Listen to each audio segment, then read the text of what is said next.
আমার নবী রাহমাতুল লিল আলামিন নবীজি হযরত জাবির ইবনে সামুরা রাদিয়াল্লাহু তাআলা আনহুর হাদিসের মাধ্যমে জানায়া দেয়, নবী আমার ডাক দিয়ে কই উম্মতের দলেরা শুইনা রাখো, দুনিয়ার জমিনের মধ্যে আল্লাহ তাআলার প্রশংসা যে বান্দা করবে, শুকরিয়া আদায় যে বান্দা করবে, আমার আল্লাহ তাআলা ওই বান্দার নিয়ামতের পরিমাণ বাড়ায়া দিবে। সুবহানাল্লাহ কোন। মানে মনে করেন স্বাভাবিক অবস্থায় আমাদের সমাজে অনেক মানুষ যারা বাড়ার ঘরের মধ্যে ঘুমায়, টিনের ঘরের মধ্যে ঘুমায়, এই মানুষগুলা চিন্তা করে আল্লাহ যদি আমার একটা বিল্ডিং ঘর বানায় দিত, আল্লাহ যদি আমার একটা সুন্দর মানে দোতলা বিল্ডিং বা একতলা বিল্ডিং বানিয়ে দিত। এ বান্দা কয় না যে আল্লাহ আমার টিনের ঘর দিছে আলহামদুলিল্লাহ। আবার যে ব্যক্তি বিল্ডিং করে ঘুমায় এ চিন্তা করে আমার যদি আর একটা বাড়ি থাকতো, মানে বান্দা আফসোস করে আফসোস। কিন্তু না না না, মনে রাখবারে আমার রামপুরের বাবারা, হুমনার বাবারা, যদি তুমি আমি আমার আল্লাহ তাআলার প্রশংসা আদায় করো, শুকরিয়া আদায় করো, যে অবস্থার মধ্যে থাকো না কেন আমার আল্লাহ তাআলা তোমার নিয়ামত বাড়ায় দিবে। সাহাবায়ে কেরাম বলি ইয়া রাসূলুল্লাহ, ইয়া হাবিবাল্লাহ, নবী গো আপনার কাছে জানতে চাই, আপনি নবী বলেন না আমার আল্লাহ তাআলার নিয়ামত আর কেমনে কেমনে পাওয়া যায়। নবী আমার কই উম্মতের দলেরা এক নাম্বার শুইনা রাখো, যখন আল্লাহর বান্দা আল্লাহ তাআলার কোরআনের অধিক পরিমাণ তেলাওয়াত করে, তখন আমার আল্লাহ তাআলা বান্দারে আল্লাহ তাআলার নিয়ামত বাড়ায়া দেয়। অধিক পরিমাণ কোরআন তেলাওয়াত আল্লাহ তাআলার নিয়ামত বাড়ায়া দেয়। এই জন্য আমি আমার রামপুর এলাকার পর্দার অন্তরালের মা বোনদের কাছে বলবো, আপনারা আমার আল্লাহ তাআলার কোরআনটা বেশি বেশি করে তেলাওয়াত করবেন, যেন আমার আল্লাহ তাআলা আপনার নিয়ামতটা বাড়ায়া দেয়। 2 নাম্বার, আল্লাহ তাআলার ইবাদত বেশি বেশি করে করবেন, আমার আল্লাহ তাআলার অধিক ইবাদত আল্লাহ তাআলার নিয়ামত বৃদ্ধি হয়, আল্লাহ তাআলা অধিক পরিমাণ নিয়ামত বাড়ায়া দেয়। এবার আপনার মনে প্রশ্ন, হুজুর আল্লাহ তাআলার নিয়ামত কোনটা? আমাদের তো নিয়ামতের পরিচয় জানা লাগবে। নিয়ামত 2 প্রকার, জবান বন্ধ নাই, জোরে কোন নিয়ামত কয় প্রকার? আস্তে কইছে আরো জোরে কোন নিয়ামত কয় প্রকার? 1 নাম্বার নিয়ামতে উজমা, 2 নাম্বার নিয়ামতে উস্তা। নিয়ামতে উজমা, নিয়ামতে উস্তা। আবার স্বাভাবিক ভাবে বললে নিয়ামতে কুবরা, নিয়ামতে সুগরা। নিয়ামতে কুবরা হইল মুহাম্মাদুর রাসূলুল্লাহ সাল্লাল্লাহু আলাইহি ওয়াসাল্লাম, নবী জোরে কোন সুবহানাল্লাহ। এই নিয়ামত সর্বশ্রেষ্ঠ নিয়ামত। এই নিয়ামতের ব্যাপারে বিন্দু পরিমাণ সন্দেহ থাকলে কোনদিন আপনার ঈমান থাকবে না। বলো হুজুর কেমনে? ওই নিয়ামত আল্লাহ তাআলার পক্ষ থেকে আসছে। এই নিয়ামতকে যে মানবে সে ঈমানদার, যে অস্বীকার করবে সে বেঈমান। কিন্তু আমরা সমাজে বহুত মানুষ আইসা ফতুয়া দেয়, গরম গরম ফতুয়া, যে নবী নিয়ামত কথা সত্য, কিন্তু ওই নবী তো মারা গেছেন, ওই নবী তো শেষ। কি বলে না? আমি খুব কষ্ট পাইছি। কি বলে নবী জিন্দা, নবী জিন্দা, নবী জিন্দা, কিন্তু মরব কবে?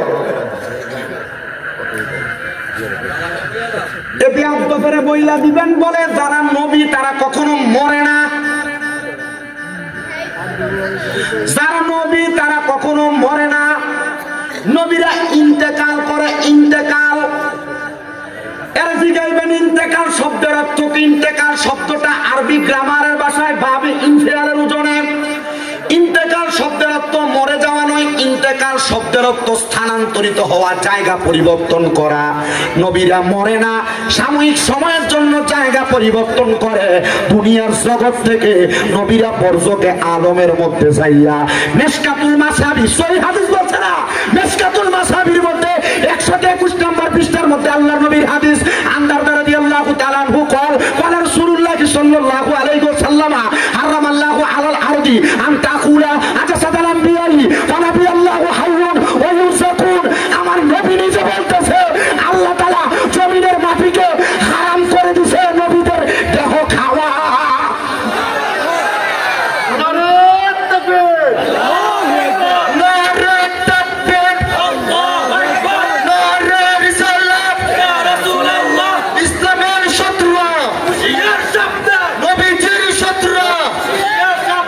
আমি রুমে বয়ে বয়ে শুধু কথাগুলা গিলছি, রুমে বসে শুধু কথাগুলা গিলছি, শুধু গিলছি কথাগুলা। আমি আমার সব বাপ ডাইরেক্টলি 50 লক্ষ টাকা আমার দেওয়ার ক্ষমতা আছে।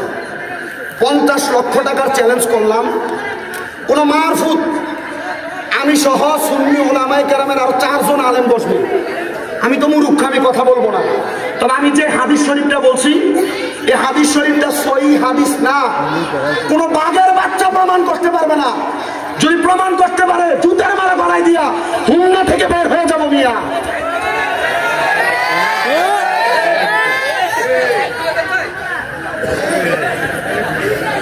রসুল জিন্দা, কবে মরবো আপনার কাছে প্রশ্ন দিয়ে গেছে না?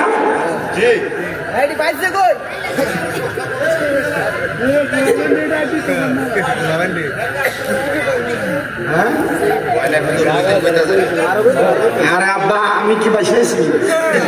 আমার বাড়ি কো কুমিল্লা, এটা কুমিল্লা জেলার একটা থানা না? বাঙ্গালোরে কেমন খায়? দলিল দিতে হইব, ভাই আমার বান্ধা রাখবেন, নয় তারা বান্ধা রাখবেন। সাধারণ পাবলিকের কাছে বিভ্রান্ত ছড়াইব কেন? মূল কথাটা এখন বুঝছে, আমরা কোরআন হাদিস বুঝি না। ওই কইয়া গেছে না যে আলেমের ভিতরে অনেকে দাড়ি টুপি পাঞ্জাবি সব আছে, শয়তান এক জাত। এখন এই হাদিস শরীফ থেকে বুঝেন শয়তান হেজাব। আপনি তো হাদিস বলতে পারবেন না, কইবেন হুজুর মেশকাতুল মাসাবি 121 নাম্বার পৃষ্ঠায় বলে ডাইরেক্ট হাদিস, আল্লাহ জমিনের মাটি রে হারাম করে দিছে, নবীদের দেহ খাওয়া হারাম, নবীদের দেহ খাওয়া শুধু হারাম না তো,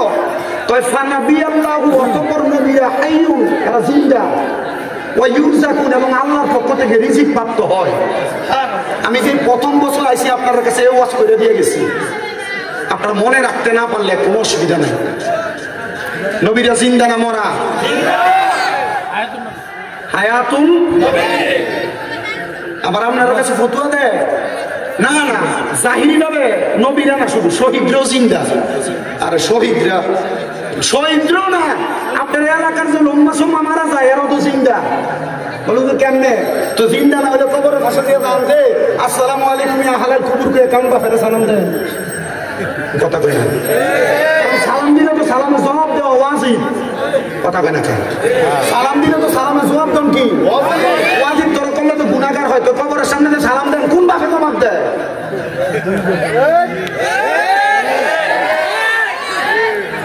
এরপর আর কোনো কিছু পাওয়া লাগবো?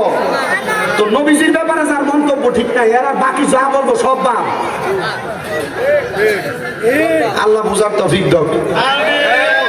নাম না যেটা বললেও দেখছি দাওয়াত দিছে যে হাবিব ভাই আপনি নিরার বইয়ান, কারোর বয়ান লাগতো না,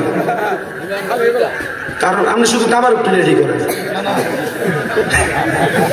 আপনার অসুবিধা হইব। তো নিয়ামতের কথা বুঝাইতে লাগছিলাম। আপনার আর কোনো সন্দেহ আছে? আর কোনো সন্দেহ আছে? কয় লাখের ছিলেন? আমি দেব শুধু নবী মরা প্রমাণ করবে বা মরবো কখন প্রমাণ করবে। নবীরা মরে না, নবীরা কি করে? ইন্তেকাল করে। কোন কি করে? আরবি গ্রামারে কইছে বাবা ইন্তেকাল মানে মরা না, স্থানান্তরিত হওয়া, জায়গা পাল্টায়। জায়গা আমাদের নবীও জায়গা পাল্টাইছে, আমাদের এটা বিশ্বাস, ঠিক কিনা? ঠিক কিনা? আল্লাহ আমরা সবাই রে বুঝার তৌফিক দিই। আরো জোরে কোন আমিন। আমার খুব জ্বর, গতকালকে রাত্রে মাপ দিছি 104 ডিগ্রি। 100 বই আমি কেন এমনি বাদ মাগরিব জয়পুর মাফি করেছি, কালকে আমি 2টা করছি। আল্লাহ আল্লাহ মাফ করার মালিক, জানি না কোথেকে আসে। স্টেজে ওঠার আগে কোনো রকম ওষুধ খেয়ে উঠি, হয়তো আল্লাহ শেফা দান করে। তবে আমার এমন জ্বর আর কখনো হয় না। আমার গোস্তাদের কাছে জ্বরের কথা কোনো হুজুর কো মাতিস না। রাসূল সাল্লাল্লাহু আলাইহি ওয়াসাল্লাম বলছে জ্বর যদি হয় কখনো মনে করবি গুনাহ মাফ হইতাছে। জ্বর হলে কি মাফ হয়? ঠিক আছে তাহলে এইটাই মাইকটা নিলাম, কারণ আমি আমার জানা মতে যাই না, শুনলে গুনার কামের দিকে পা বাড়াই না। ঠিক আছে তাহলে তার মানে আমার ছোটখাটো গুনা টুনাও থাকলে এটি মাফ হইতেছে। আলহামদুলিল্লাহ। কম সবাই একটু দরুদ শরীফ পড়েন। সালাতুনিয়া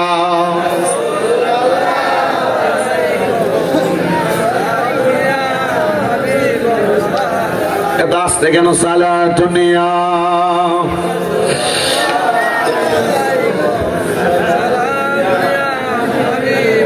জামালে আশিক বাশদ মুহাম্মদ আহমদ খেয়ালে বড় বাসদ আহমদ সালাতুন ইয়া রাসূলুল্লাহ হাবিবাল্লাহ আলাইকুম। তাইলে আমার ভাই বাবারা নিয়ামত কয় প্রকার? জোরে কয় না কয় প্রকার? নিয়ামতে কুবরা, নিয়ামতে সুগরা, নিয়ামতে উজমা, নিয়ামতে উস্তা। ও বন্ধু, নিয়ামতে কুবরা যেটা, এটা হলো আমাদের নবী মুহাম্মদ সাল্লাল্লাহু আলাইহি ওয়াসাল্লাম। ওই নবীর প্রতি বিন্দু পরিমাণ সন্দেহ থাকলে ঈমান, কথা কোন ঈমান থাকবে না। আর 2 নাম্বার নিয়ামত, এই পৃথিবীর জমিনে আপনি আপনার চোখ দিয়া যা দেখতে পান, আবার যেই চোখ দিয়া দেখেন এই চোখটা হইল নিয়ামতে সুগরা। এই নিয়ামত গুলা আমার আল্লাহ তাআলা দিছে। কিন্তু চিন্তা করেন যে মুসলমানের দলেরা, দুনিয়ার জমিনে একটা মানুষ যদি কোন অফিস ফ্যাক্টরি দোকানপাটের মধ্যে চাকরি করে, ওই দোকানপাট অফিস ফ্যাক্টরির মধ্যে যদি না যায়, মানুষটা ওই জায়গার মধ্যে একদিনের অনুপস্থিত থাকার কারণে তার একদিনের বেতন কাটে।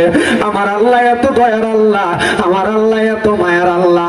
আল্লাহ কই বান্দার দলেরা, আমি আল্লাহ তাআলার ইবাদত তো তুমি করো না, আমি আল্লাহর ইবাদত থেকে তোমরা কত দূরে রইলা, কিন্তু আমি আল্লাহ তাআলা একদিনও তো তোমার একটা হাতকে লুলা বানাইলাম না, একটা চোখরে কানা বানাইলো না, আল্লাহ একটা কান্দে আমরা ডেন্ডা বানাই দেয় নাই।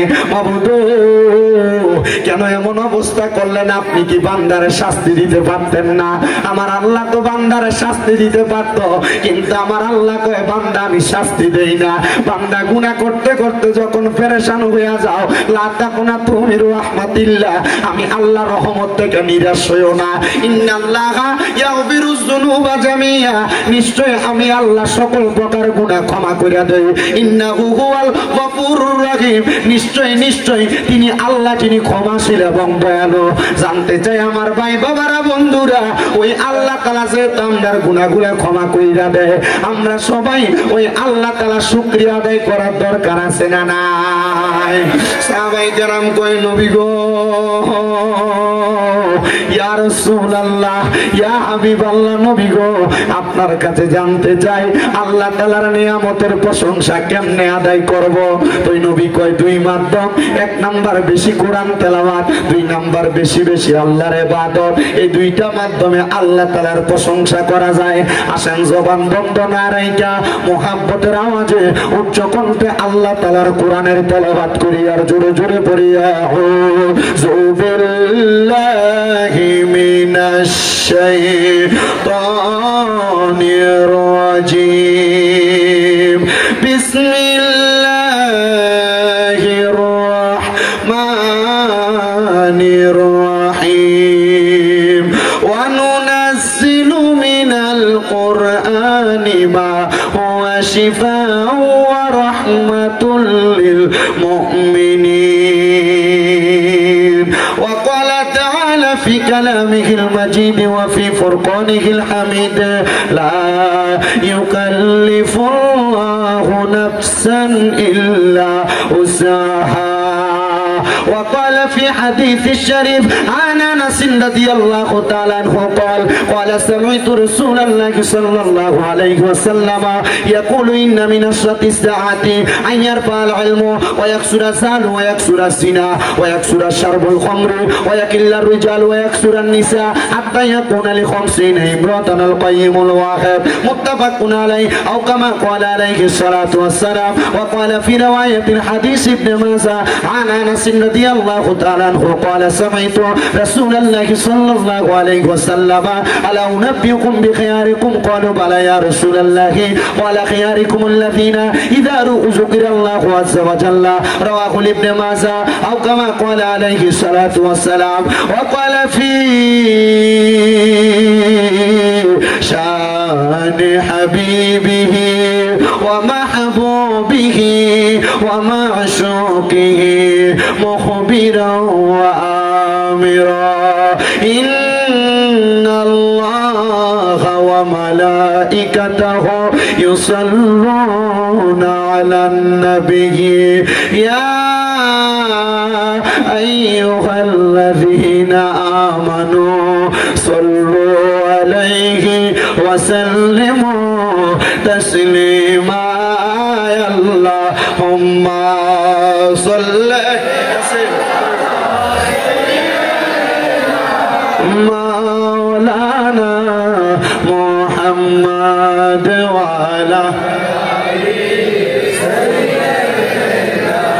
মাওলানা মুহাম্মদ আল্লাহুম্মা সাল্লি সাইয়্যিদিনা মাওলানা ওয়ালা আলি সাইয়্যিদিনা। আপনারা কি দুরূদ শরীফ পড়তে কষ্ট হচ্ছে বাবা? আল্লাহর নবী বলেছেন আমার উম্মতের মধ্যে সবচেয়ে বখিল মানে সবচেয়ে কিপটা ওই উম্মত যার সামনে আমি নবীর দুরূদ শরীফ পড়া হইলো আর সে জবানরে বোবার মতো করে রাখলো। নবী বলছে এই উম্মত সবচেয়ে বখিল সবচেয়ে কিপটা। আমরা কি বখিল উম্মত? এখন আমরা বখিল উম্মত? নবীজি কই উম্মত দুনিয়াতে সেই উম্মত আমি নবীর প্রতি যত বেশি দুরূদ শরীফ আদায় করবে জান্নাতের মধ্যে ওই উম্মত আমি নবীর তত কাছাকাছি থাকবে। জোরে কোন সুবহানাল্লাহ। তাহলে সবাই জোরে সোরে দুরূদ শরীফ পড়েন আল্লাহুম্মা সাল্লি মারহাবা মারহাবা সাই মাওলানা মুহাম্মদ ওয়ালা আলি সাইয়্যিদিনা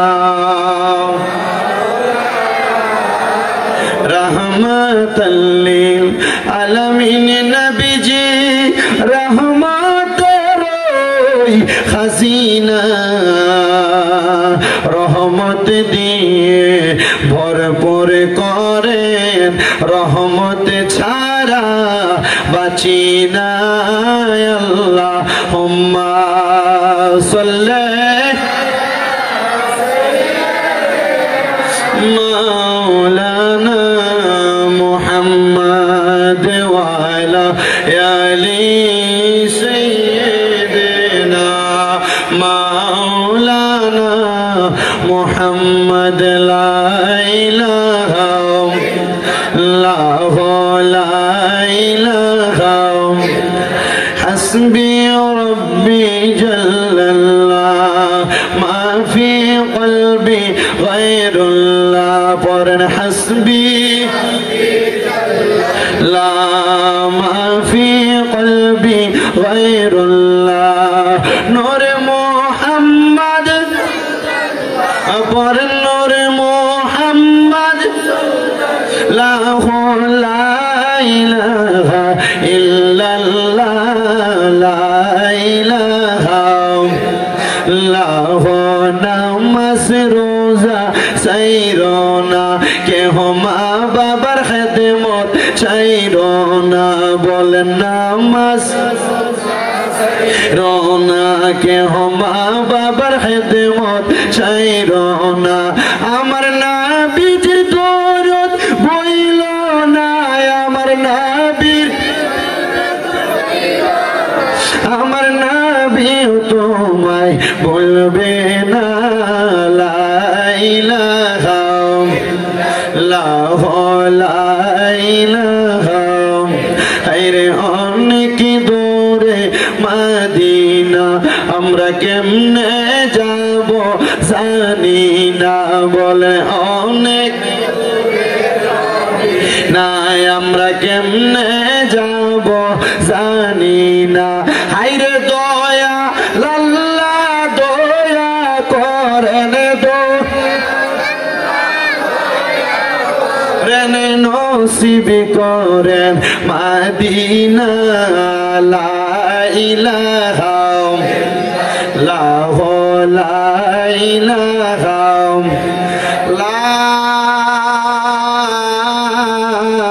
ইলাহা ইল্লাল্লাহু মুহাম্মাদুর রাসূলুল্লাহ সাল্লাল্লাহু আলাইহি ওয়াসাল্লাম। হে আমার রামপুর খলিফা বাড়ি এলাকার ভাই বাবারা ও আমার পর্দার অন্তরালের মা বোনেরা আমরা তো জীবনে গুনাহ কম করি নাই। আমরা জীবনে যত গুনাহ আল্লাহর কসম আমার গুনাহ আপনারা দেখলে আমারে বক্তা বানায় বসাইতেন না। দাড়ি পাকা পুরা পুরা মুরব্বী বাবারা একবার চিন্তা করে দেখেন আপনার জীবনের গুনাহ যদি আপনারা ফুতে দেখতো আপনারা বাপ কইয়া ডাকতো না। এই যুবক ভাই, আপনার জীবনের গুনাহ যদি আপনার মা দেখতো, সন্তান কইয়া পরিচয় দিত না। পর্দার অন্তরালের মা, ও মা, তোমার জীবনের গুনাহ যদি তোমার সন্তান দেখতো, মা কইয়া পরিচয় দিত না। মা গো মা, আর কত গুনাহ করবা গো মা, জীবনের গুনাহ করা এখন থেকে বন্ধ করো গো মা। জানুনি গো মা, জানুনি গো আমার আব্বাজিরা, এই গুনাহ করার কারণে একদিন আপনারে আমার জাহান্নামের আগুনের মধ্যে জ্বলা লাগবো। হায়রে, জাহান্নামের আগুনের মধ্যে পড়লে আমার সন্তান আমারে বাঁচাবো না, আমার বাপ আমারে বাঁচাইতো না, আমার বন্ধু বান্ধব বাঁচাইতো না। আল্লাহর নবী ডাক দিয়ে কই, উম্মতের দলেরা, ওই সময় তোমার দুইটা জিনিস বাঁচাইবো। নবী গো, দুইটা জিনিস কি? আমার নবী কয় আল্লাহর কোরআন থেকে, ইন্নাল্লাযীনা আমানু ওয়া আমিলুস সলিহাত, নিশ্চয়ই নিশ্চয়ই ঈমান এবং আমল দুইটা জিনিস তোমারে বাঁচাইবো। শুধু বাঁচাইতো না, কানাত লাহুম জান্নাতুল ফেরদাউসি নুজুলা, আল্লাহ তাআলা তুমি ওই বান্দা নেক আমল করার কারণে, নেক আমল এবং ঈমান রাখার কারণে তুমি বান্দারে জান্নাতুল ফেরদাউসে রাখবো। আর এই ঈমান এবং আমল যেই ব্যক্তিগুলা ভালো রাখতে পারে, আমার আল্লাহ কোরআনে কয়, উলাইকা হুম খায়রুল বারিয়া, এরা হইল দুনিয়ার সবচাইতে ভালো মানুষ। হায়রে, ও আমার ভাই বাবারা, আপনার ঈমানটা ঠিক আছে নি? এই কথার গ্যারান্টি আপনারে কে দিব? আপনার মনটা আমলগুলো এখনো ঠিক আছে কিনা, এটার গ্যারান্টি কে দিব? জীবনে কত গুনাহ করছেন, আপনার গুনাহগুলো মাফ হইছে নি? এই গুনাহগুলো কেমনে মাফ করাইবেন? আসেন না রে বাবা, কলবের মধ্যে আল্লাহ তাআলার একটু জিকিরের পয়গাম জারি করে দেয়, যেন আপনার আমার জীবনের গুনাহগুলো মাফ হইয়া যায়। চক্ষুটা বন্ধ করে দিয়া আমার আল্লাহ তাআলার একটু আসনে জাতের জিকির করবেন, যেন আমার আল্লাহ তাআলা আপনার আমার জীবনের গুনাহ মাফ করে দেয়। মুহাব্বতের আওয়াজে একটু দমে দমে আল্লাহ তাআলার জিকির করেন। আল্লাহ আল্লাহ আল্লাহ আল্লাহ আল্লাহ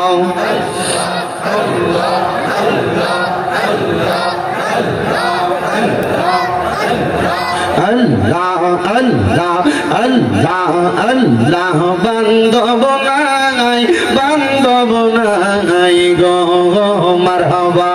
আল্লাহ আল্লাহ, কবর দেশে বান্ধব নাই, বান্ধব নাই গো মারহাবা। আল্লাহ আল্লাহ আল্লাহ আল্লাহ আল্লাহ আল্লাহ আল্লাহ আল্লাহ আল্লাহ আল্লাহ আল্লাহ, জবান খুলে আল্লাহ, আল্লাহ রাখলে গুনাহ নাই। আল্লাহ আল্লাহ আল্লাহ আল্লাহ, বান্ধব নাই, বান্ধব নাই গো মারহাবা। আল্লাহ আল্লাহ, কবর দোষে বান্ধব নাই, বান্ধব চাইবে কে তোমাকে, ঈমান আমল কিছু নাই তোমার, বান্ধব নাই, বান্ধব নাই গো মারহাবা। আল্লাহ আল্লাহ, নবী সারা আপন কে গো নাই গো মুমিন ভাই, নবী সারা আপন কে গো নাই মারহাবা। আল্লাহ আল্লাহ, নবী সারা আপন কে গো নাই গো মুমিন ভাই, নবী সারা আপন কে গো নাই মারহাবা। আল্লাহ আল্লাহ, রাহমাতুল লিল আলামিন, আপনি উম্মতের জাবিন, উম্মত সারা নবী কি সব বোঝে না মারহাবা। আল্লাহ আল্লাহ, উম্মতের লাগিয়া সাজদায় নবী পড়িয়া কান্দন সদা, উম্মত বলিয়া হায়রে মুমিন ভাই, নবী সারাই আমার বান্ধব কে গো নাই মারহাবা।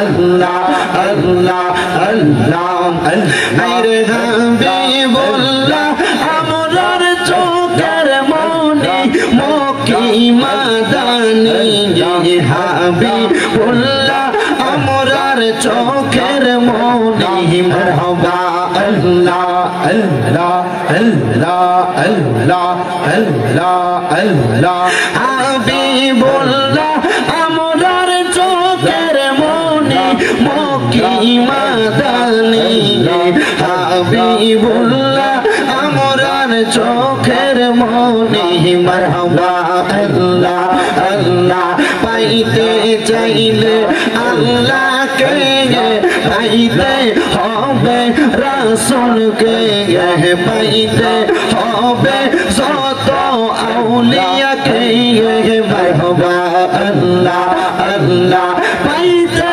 চাইলে মওলার দিদার পাইতে হবে নবীর দিদার পাইবা যত আল্লাহ তাআলার ওলি মক্কি মাদানী হাবিবুল্লাহ আমরার চোখের মনি মারহাবা আল্লাহ আল্লাহ আল্লাহ আল্লাহ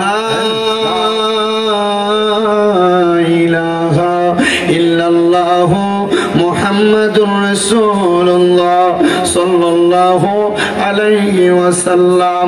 জবান বন্ধ রাখবেন না, মুহাব্বতের আওয়াজে উচ্চ কণ্ঠে জোরে জোরে পড়েন আলহামদুলিল্লাহ। কারীম থেকে ছোট্ট একটা আয়াতে কারিমা তেলাওয়াত করেছি, যে আয়াতে কারিমার তাফসীর করেছেন আল্লামা জালালউদ্দিন সুয়ুতী রাহমাতুল্লাহ আলাইহি।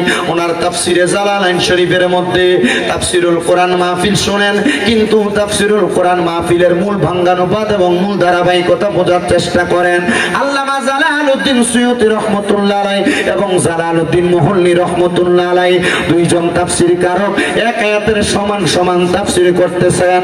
আমি আল্লাহ তাআলার কোরআন থেকে পড়েছি, বিসমিল্লাহির রহমানির রহিম, ওয়া নুনাজ্জিলু মিনাল কুরআনি মা হুয়া শিফাউ ওয়া রাহমাতুল লিল জোরে কন্না সুবহানাল্লাহ।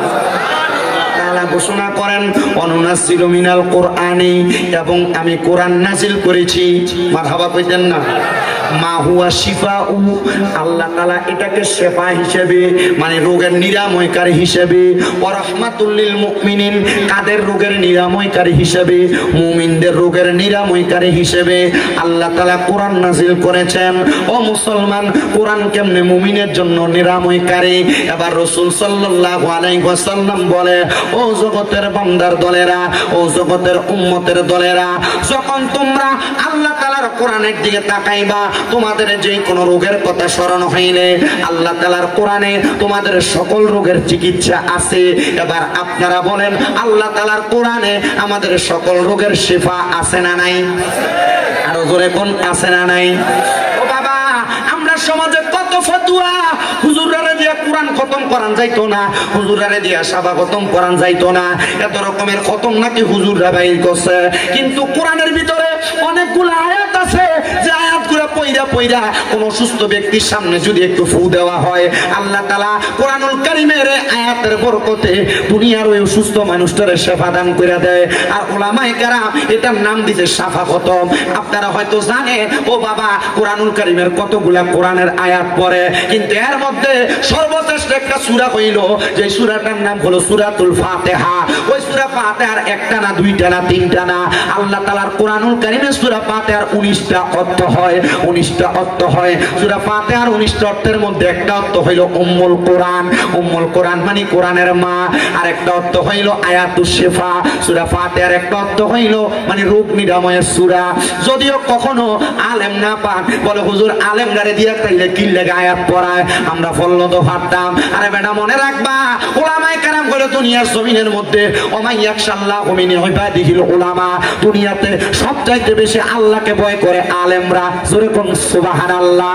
সবচাইতে বেশি ভয় করে আলেমরা, এজন্য আলেমরারে দিয়ে মানুষ খতম পড়ায়। বলে মার কবরের সামনে মার লেগে ফুটে না বেশি করে ফেরা দোয়া করব। হ্যাঁ, ফুটে করে করলেও দোয়া হইব, কিন্তু আলেমরারে দিয়ে করাইলে আল্লাহ দোয়াটা তাড়াতাড়ি কবুল করবে, এটার একটা গ্যারান্টি আছে, কারণ তারা আল্লাহরে বেশি ভয় করে। কিন্তু মুসলমান আলেম যদি আলেমের দাম না রাখতে পারে, আলেম যদি আলেমের সম্মান নিজেই মারি দিয়ে যায়, আলেম যদি আলেমের সম্মান নিজেরটা নিজে নষ্ট করে যায়, এটার জন্য তা আমরা দায়ী না। আমরা সব সময় চেষ্টা করি আলেম ওলামার দাম, আলেম ওলামার সম্মান বাড়াইয়া দিতে। ও মুসলমান, কোরআনুল কারীমের মধ্যে মধ্যে অনেক সূরা আছে যে সূরার আয়াতগুলো তেলাওয়াত করলে আল্লাহ তাআলা শেফা দান করে। সালামুন কাওলাম মির রাব্বির রহিম, সালামুন আলা ইব্রাহিম, সালামুন আলা ইয়াসিন, সালামুন আলা মুসা ওয়া হারুন। আছে না নাই? ওয়াশিফাউল লিমা ফিস আছে না নাই? কথা কয় না। আসেনি আসেনি কোরআনের প্রত্যেক জায়গার মধ্যে। কেন মিয়া কথা কয় না? যে কিতেছে এটা হচ্ছে আমার পুরো হোমনা দিয়ে আমার একটা ফাগলা ভক্ত প্রত্যেকে এসেছি কেমন গনিয়ার সর ওই আমি রামপুর এলো এটাই, আমি ওই মাথাত গেল এটা যা, এ মাথাত গেল এটা যা, করতে পাগল বানাইছে। আপনার কষ্ট হইতেছে বাবা, আরো জোরে কোন কষ্ট হইতেছে? তাহলে বলেন কোরআনের ভিতরে রোগের শেফা আছে না নাই? জোরে কোন না আছে না নাই? কেমন শেফা?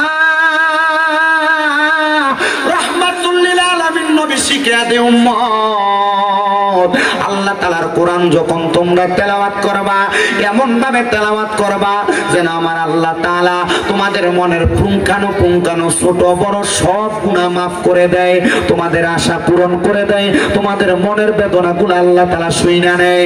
এবার রাহমাতের নবী, কামলিওয়ালা নবী, সিরাজুস সালিকিন নবী মুহাম্মদুর রাসূলুল্লাহর ঘোষণা, ওগো উম্মতের দল, ও উম্মতের দল, এই কোরআন তোমাদেরকে দুনিয়া এবং আখিরাতের মুক্তির পথ হিসেবে আল্লাহ পাঠাইছে। হুদাল্লিল মুত্তাকিন, কোরআন তো মুত্তাকিদের জন্য পথ প্রদর্শক। কোরআন কার লাগা পথ প্রদর্শক? হুদাল্লিল মুত্তাকিন, মুত্তাকিদের জন্য পথ প্রদর্শক। বলো হুজুর, তাইলে কোরআন কেন অন্য মানুষ মানে যারা বাদ মানুষ তাদেরকে পথ প্রদর্শন করবে না? বলে না না না, কোরআনের আগে এই কোরআন তো মানলে পরে একজন বিধর্মী তারা কেমন ডাইরেক্ট কোরআনে দাওয়াত দিবে? ডাইরেক্ট কোরআন শিখবো? এই ব্যক্তির কাছে ইসলামের মৌলিক বিষয়গুলো উপস্থাপন করা লাগবে, যেগুলা শুই না একজন বিধর্মীর কাছে ভালো লাগবে, তখন সে ইসলাম ধর্ম গ্রহণ করবে। তখন তাকে ঈমানের ধারাবাহিকতা বুঝাইবেন, তারপর কোরআনের মানে আমলের দিকগুলা বুঝাইবেন, তখন সে কোরআন পড়বে, ভালো ভালো দিকগুলা গ্রহণ করবে। শুনেন বাবারাম, এই কোরআন কেমন ভাবে একজন ব্যক্তির শেফার কারণ হয় আমি আপনাদেরকে শুধু সেই কথাগুলাই বোঝাইতে চেষ্টা করতেছি। আল্লাহ তাআলার অনেক বান্দা দুনিয়াতে বসবাস করে, কিন্তু অনেক হাফেজে কোরআন দুনিয়াতে বসবাস করে। হাফেজে কোরআন মানে বুঝেন তো আপনারা, যারা কোরআন শিক্ষা গ্রহণ করে মানে কোরআন মুখস্থ করে, ওই হাফেজে কোরআনরা আল্লাহ তাআলার কোরআন মুখস্থ করে কথা সত্য, কিন্তু তারা এই কোরআনের তাসির তাদের সিনার মধ্যে কতটুকু আছে তাদের চাইতে বেশি কিন্তু আল্লাহ ছাড়া আর কেউ জানে না। একদিন দামেস্কের জমিনের মধ্যে একজন হাফেজে কোরআনের সিনার মধ্যে কোরআন আছে কথা সত্য, উনি চিন্তা করলেন আমার পেটের মধ্যে বড় ব্যথা হওয়ার কারণে আমার মাথাটা এমন অবস্থা হয়ে গেছে, আমি পাগল পাড়া হয়ে গেলাম, কোনো ওষুধে আমার কাজ করে না, আমি কোনো জায়গায় গেলে এই ওষুধ দিয়ে আমার পেটের রোগটা সেবা হয় না। এবার আমি শুনতে পাইলাম আমাদের এলাকার মধ্যে নাকি একজন হক্কানি ওলি আছেন। ও বাবা, আল্লাহর ওলির দরবারের ভিতরে মাসির ফতোয়া দেয়া যায়?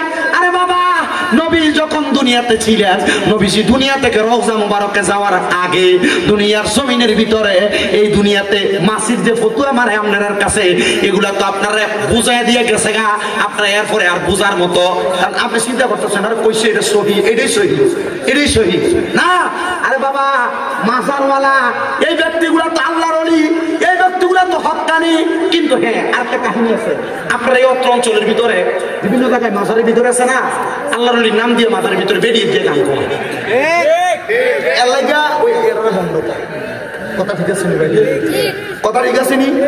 মাজার মানে গান বাজনা না তো, মাজার মানে আল্লাহর ওলির দরবার মানে গান বাজনার জায়গা না। আল্লাহর ওলির দরবার মানে তরিকত, শরীয়ত, হাকিকত, মারফত সব শিক্ষা গ্রহণের জায়গা। সুবহানাল্লাহ নাই দো, সুবহানাল্লাহ নাই দো। আরে গৌসে পাক আব্দুল কাদের জিলানীর দরবারে বেরিয়ে গান কইতো না, কাদা গরিবের নামাজের দরবারে বেরিয়ে গান কইতো না, এখনো কয় না। হযরতে বাহাউদ্দিন নকশবন্দির দরবারে বেরিয়ে গান কইতো না, এখনো কয় না। মুজাদ্দেদ আল ফাসানির দরবারে এখনো বেরিয়ে গান কয় নাই, ভবিষ্যতে কইতো না।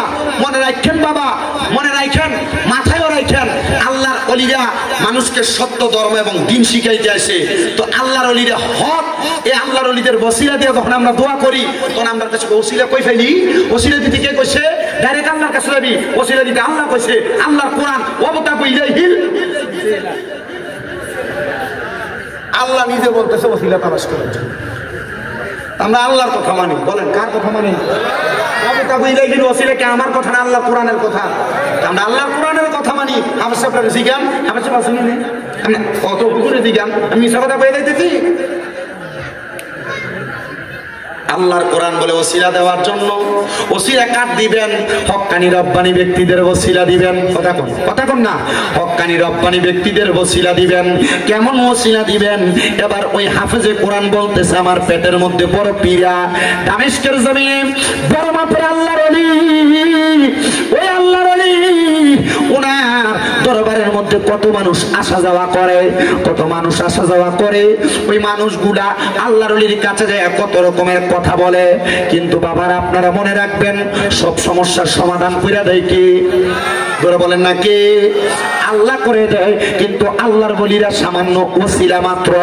ও বন্ধু, হাফেজে কোরআন বলে আমি নিয়ত করলাম, মনে মনে চিন্তা করলাম আমার পেটের মধ্যে তো এত ব্যথা, আগামীকালকে সকালবেলা আমি বাড়ির মধ্যে যাইয়া আল্লাহ তাআলার কোরআন তেলাওয়াত করব। এই কোরআন তেলাওয়াত করলে আল্লাহ তাআলা যদি এই আল্লাহর ওলির ওসিলায়, আল্লাহর বন্ধুর ওসিলায় আমার পেটের পীড়া, আমার পেটের ব্যথা যেন আল্লাহ ভালো করে দেয়। ওই ছাত্র হাফেজে কোরআন উনি বলেন আমি আল্লাহর বন্ধুর মাজারের সামনে, মাকবারার সামনে দাঁড়ায়া দাঁড়ায়া আল্লাহ তাআলার কোরআন তেলাওয়াত করলাম। কোরআন তেলাওয়াত করার পরে আমি যখন তেলাওয়াত করতেছি হঠাৎ করে দেখলাম আস্তে আস্তে আমার পেটের ব্যথা নিবারণ হয়ে যাচ্ছে, আমার পেটের মধ্যে কোনো ব্যথা নাই। আমি বাড়িতে চলে গেলাম। যাওয়ার পরে হঠাৎ পরের দিন আমি লক্ষ্য করে দেখলাম আমার পেটের মধ্যে আবার পীড়া দিচ্ছে, পেটের মধ্যে আবার ব্যথা দিচ্ছে। এমন টাইমে আমি আবার নিয়ত করলাম হযরতে ফতে আলী সুবহানী রহমাতুল্লাহ আলাইহি নামক ওই আল্লাহর ওলির মাকবারার সামনে, মাজারের সামনে যায়া আমি আবার আল্লাহ তাআলার কোরআনুল কারীম তেলাওয়াত করব। উনি বলেন আমি দ্বিতীয় দিন আবার আল্লাহর ওলির মাকবারার সামনে যাইয়া আল্লাহ তাআলার কোরআন তেলাওয়াত করতে লাগলাম। কোরআন যখন তেলাওয়াত করতেছি আবার আমার আল্লাহ তাআলা আমার পেটের ব্যথা নিবারণ করে দিছে। জোরে জোরে বলেন সুবহানাল্লাহ, মুহাব্বতে কন্যা সুবহানাল্লাহ। এবার আল্লাহর ওলিটা লক্ষ্য করে দেখতেছে, সামনে দিয়ে আসো, তুমি এদিক দিয়ে পেছন দিয়ে যাও, পেছন দিয়ে, সামনে দিয়ে মানুষের ডিস্টার্ব দিও না। আল্লাহর ওলির মাকবারার সামনে আমি যখন দ্বিতীয়বার কোরআন তেলাওয়াত করলাম আমার পেটের ব্যথা নিবারণ হয়ে গেছে। এবার আমি চলে গেলাম। কিন্তু তৃতীয় দিন আমি লক্ষ্য করে দেখলাম আমার পেটের মধ্যে আরো ব্যথা। আমি আবার আল্লাহর ওলির মাকবারার সামনে দাঁড়ায়া দাঁড়ায়া আল্লাহ তাআলার কোরআন তেলাওয়াত করা শুরু করলাম। কিন্তু অন্যদিন আমি যখন কোরআন তেলাওয়াত করতাম আমার পেটের ব্যথা সাথে সাথে নিবারণ হয়ে যাইত। কিন্তু আমার পেটের ব্যথা নিবারণ হচ্ছে না, মানে পেটের ব্যথা যায় না। আগের 2 দিন কোরআন তেলাওয়াত করছে, পেটের ব্যথা গেছে গা। পরের দিনও করছে, গেছে গা। কিন্তু তৃতীয় দিন কোরআন তেলাওয়াত করে পেটের ব্যথা। ছেলেটা চিন্তা করতেছে আমি এমনি কোরআন তেলাওয়াত করলাম, এই বাচ্চাটির একটু আওয়াজটা একটু বন্ধ করা জানি দেন, শিখে গেছে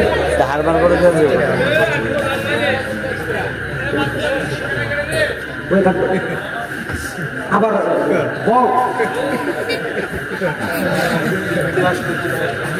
সার যখন খুঁজছি তখন দরকার লাগছে, অনার দরকার নেই।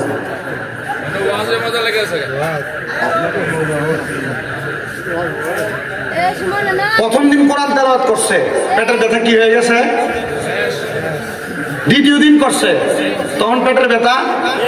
কিন্তু তৃতীয় দিন কোরআন তেলাওয়াত করে পেটের ব্যথা আর যায় না, পেটের ব্যথা। অন্যদিন যে পরিমাণ কোরআন তেলাওয়াত করতো তার চাইতে 4 কোরআন তেলাওয়াত করে ফেলাইছে, কিন্তু পেটের ব্যথাই যাইতেছে না। ছেলেটা ডাক দিয়ে বলে আমি আরো বেশি কোরআন তেলাওয়াত করতে লাগলাম, আমার পেটের ব্যথা নিবারণ হয় না। আমি যখন কোরআন তেলাওয়াত করতেছি আবার আমার পেটের ব্যথা নিবারণ হয় না। আমার মাথাটা একটু গরম হয়ে গেছে। আমি এমন টাইমে ওই আল্লাহর ওলির মাকবারার পাশে, মানে মাজারের পাশে, কবরের পাশে আমি একটা বেত দেখা এটা হাতের মধ্যে নিয়া আল্লাহর ওলির মাজারের উপরে, মাকবারার উপরে আমি ঠাস ঠাস করে 3টা বাড়ি মারছি। 3টা বাড়ি মারছে। 3টা বাড়ি মাইরা আমি রাগান্বিত হয়ে হাতের বেতটা নিয়া আমি সামনের দিকে যাইতেছি। হায়রে, যখন আমি সামনের দিকে যাই দেখলাম আমার চোখের সামনে একজন ব্যক্তি দাঁড়ায় গেছে। ওই ব্যক্তির শরীরের কাপড়গুলা এলোমেলো, দেখতে তত সুন্দর লাগে না, যেটা আমরা পাগল মনে করি। একবারে পাগলের মতো আমার সামনে দাঁড়ায় গেছে। আমি জিগাইলাম, কে আপনি? পরিচয় কি গো? আপনার পরিচয় কি? উনি ডাক দিয়া কয়, আমার পরিচয় জানা লাগবে না রে হাফেজ সাহেব। এত রাগান্বিত, হাতের মধ্যে ব্যাট নিয়ে যাও কই? বলে পেটের মধ্যে বড় ব্যথা, সামনে তাইকা সরো, নচেত এই ব্যাট দিয়া তোমারে আঘাত করব। এবার পাগলা ডাক দিয়া কয়, তুমি মনে করছো কবরের উপরে বাড়ি দিয়া বাচ্চা গেছো আর আমারে বাড়ি দিয়া বাচ্চা যাইবা? না না না, বাঁচতে পারবা না। হাফেজ সাহেব আমি এমন কথা শুই না থমকে গেলাম। আমি আর তার সাথে কথা বাড়াইলাম না। আমি বললাম, আমি যে কবরে বাড়ি দিছি কেউ তো দেখেন নাই, আপনি দেখলেন কেমনে? আমারে ডাক দিয়ে কয়, বাবা পেটের মধ্যে ব্যথা, আগে তোমার ব্যথাটা তুমি সারাইতে চাও কিনা বলো? বলে হুজুর সারাইতে চাই। এবার ওই হাফেজ সাহেব ডাক দিয়ে কয়, ওই পাগল ব্যক্তিটা কি যেন পইরা আমার পেটের মধ্যে ওনার হাতটা বুলিয়ে দিছে। বুলানোর সাথে সাথে আমার পেটের মধ্যে যে ব্যথা ছিল ওই ব্যথাটা নিবারণ হয়ে গেছে। আমার পেটে কোনো ব্যথা নাই। আর আমারে বলছে, আর কোনোদিন আমার পেটের মধ্যে ব্যথা হবে না, আমার পেটে ব্যথা হবে না। এই কথাটা বলার সাথে সাথে আমি একটা লাফ দিয়া ওই পাগল ব্যক্তিটার পায়ের মধ্যে ধরে ফেলাইছি। আমি বললাম, হুজুর, ও আমার প্রাণের হুজুর, আমি আপনার কদমের মধ্যে ধরে বলি গো হুজুর, আপনার কদমে ধরে বলি হুজুর, আপনি বলেন না আমার পেটের ব্যথা আপনি যে ভালো করে দিলেন। আপনি এমন কি আল্লাহর ওলি? আমি তো এতদিন পর্যন্ত মরা ওলির কবরের ভিতরে যে কোরআন পড়ছি, আমি আপনার এতদিন পর্যন্ত চিনি নাই। উনি ডাক দিয়ে কই, পাওটা আগে ছাড়ো, তারপর আমার পরিচয় জানো। উনি আবার পাওটা ছাড়ার পরে ওই পাগল ব্যক্তিটা বলে, এবার তুমি আমার দিকে একটু তাকাও। এই তাকাও কথাটা বইলা ওই পাগল ব্যক্তিটা পিঠের মধ্য থেকে পিছন দিক থেকে ফিরা, পিঠের উপর থেকে কাপড়টা ফিরে দিয়া ডাক দিয়ে কই, তাকায় দেখো তো আমার পিঠের মধ্যে কয়টা দাগ দেখা যায়? বলে আপনার পিঠের মধ্যে দাগ দেখা যায় 3টা। এরে হাফেজে কোরআন, ওই কবরের মধ্যে বাড়ি দিছিলা কয়টা? বলে বাড়ি দিছিলাম 3টা। বলে 3টা বাড়ি আমার পিঠের ভিতরে লাইগা রইছে রে, আমি তোর বাড়িগুলা সহ্য করতে পারি নাই। তুই যখন বাড়ি দিয়া আমার কবরের সামনে তাইকা চলে আসো, আমি আমার মাওলার কাছে ফরিয়াদ জানাইছি, আল্লাহ আমার একবার ক্ষমতা দাও, আমি দুনিয়াতে যাইয়া ওই হাফেজে কোরআন রে তার পেটের ব্যথাটার জন্য আরেকবার দোয়া কইরা দিয়ে আসি। হাফেজে কোরআন কয়, বুঝলাম না, আমি তো কবরের সামনে বাড়ি দিছি, কবরের মধ্যে বাড়ি দিছি, আপনার পিঠে আসলো কেমনে? আর আপনি বা কেন আমার পেটের ব্যথা 2বার বালা হয়েছে, 3য়বার বালা করাইলেন না? ডাক দিয়া কয়, বাবারে ব্যথা তো মাফ করার মালিক আল্লাহ, ব্যথা দেওয়ার মালিক আল্লাহ। কথা কন, কথা কন, কথা কন।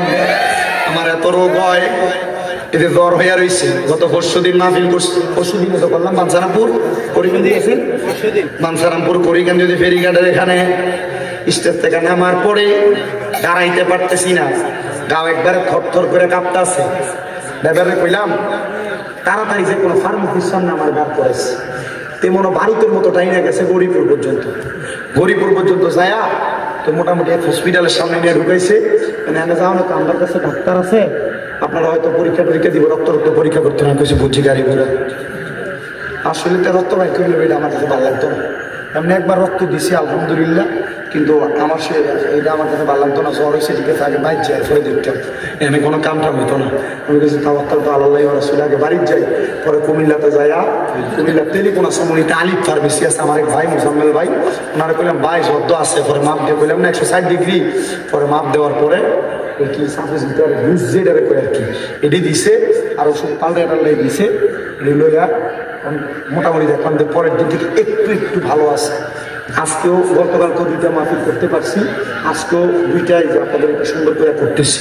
শরীর এখনো পর্যন্ত মোটামুটি ভালোর দিকে, বাকিটা এখন থেকে নামার পরে বুঝতে পারবেন। আপনার দোয়া করবেন আমার লেগা। আমি কইলাম যে আল্লাহ, আমি যদি মাহফিলে না যাইতে পারি মানুষ আমার বাজে বলবে, শরীর অসুস্থ হয়ে গেলে মানুষ বোঝে না, আসলেই বোঝে না। আমার গত কয় তারিখ 14 একটা মাহফিল, আমি মাহফিল কমিটিতে কইলাম আমার তো শরীরটা ভালো না, আমার 9টার মধ্যে মাইক দিয়ে দিল, প্রচুর 9:30 মাইক দিলাম ভাই, 9:30 বিরো করে নিচ্ছে তো এরা আমার স্টুডেন্ট নাই, 9:30 নিতে নিচে 10টা। আমি মোটামুটি কিছু একটু কালেকশন আছে, আমি 1 ঘন্টা 20 মিনিট ওয়াজ করে আমি কালেকশনে ঢুকছি, 1 ঘন্টা 40 মিনিট হয়ে গেছে, 1 ঘন্টা 40 মিনিট পরে কালেকশন সব করে সারছি। হুজুর আমরা মাদ্রাসার কালেকশন, তার মানে কি সে আমার অসুস্থতা বুঝছে? তার কথা আমি হুজুর টিয়া দিয়ে আনছি, বদুলিয়া টিয়া দিয়ে আনছি বদুলিয়া। এরপরে দেখেন এই কালেকশন করে দেওয়ার পরে মুনাজাত দিব, এরা হুজুর একটু জিকির করেন না। আমি বললাম তোর বিবেক না, তোর আকল নাই। তো পরে একটুটুকু বোঝাইলাম যে কোনো মাহফিল কমিটি বক্তাদের কষ্ট বোঝাবে, আমি ওয়াজ করবো আপনার বাড়িতে দেয় কিন্তু মোটামুটি জাল যেমন ঘুমাই দেবে না। আমি কিন্তু এখান থেকে যাইতে যে মনে করেন 2.5 ঘন্টা একবার আমার হিসাব দেয়, এখান থেকে কুমিল্লা থেকে 2.5 ঘন্টা লাগে, কিন্তু এই যে কুয়াশা দিনের বেলা হিসাব করছেন 2.5 ঘন্টা, কিন্তু সামনে দিয়ে ফাঁসার দূরে দেখা যায় না, গাড়ির সামনে ফাঁসার দূরে দেখা যায় না, কয়েক দূরে দেখা যায় না, 5 হাত দূরে দেখা যায় না।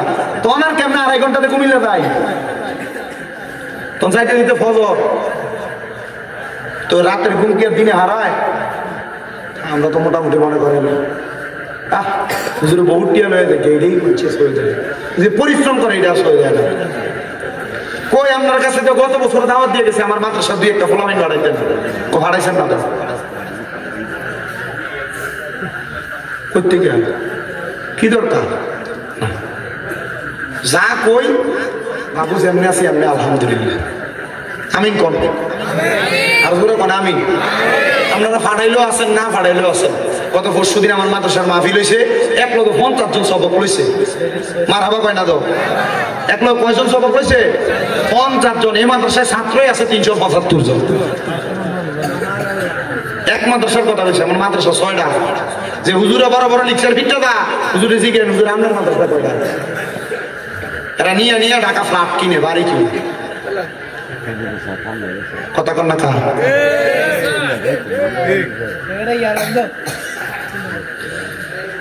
আপনার কষ্ট দিতেছে না তো? আমি আপনারা বেশিক্ষণ কষ্ট দিতাম না, 11টা বাজে মাত্র। আল্লাহ কবুল করো, একটু দুরূদ শরীফ পড়েন। সালাতুন ইয়া রাসূলুল্লাহ হাবিবাল্লাহ আলাইকুম সালাতুন ইয়া রাসূলুল্লাহ